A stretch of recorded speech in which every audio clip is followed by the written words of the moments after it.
Hi everyone, welcome back to the channel.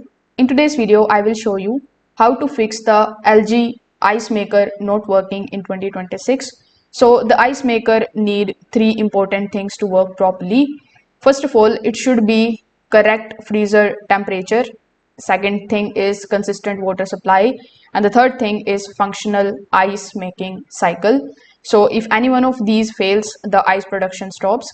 So in order to fix it, first of all, you need to check the freezer temperature accuracy. So over here, you need to set the freezer to around minus 18 degrees Celsius or 0 degree Fahrenheit. If temperature is even slightly higher, ice production slows or stops completely.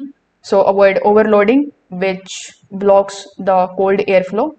Afterwards, you just have to simply test the water flow to dispenser. For that, you can just simply use the water dispenser. If the flow is weak or absent, the issue is in the water supply system and not just the ice maker. So in that case, simply check the supply valve and the line. Now, after doing so, you need to also take a look at the small tube that fills the ice tray. If it is frozen, the water cannot enter the ice maker. So you need to slightly increase the freezer temperature and allow it to thaw. Now, after doing so, if none of the methods are working for you, you just have to simply locate the reset button.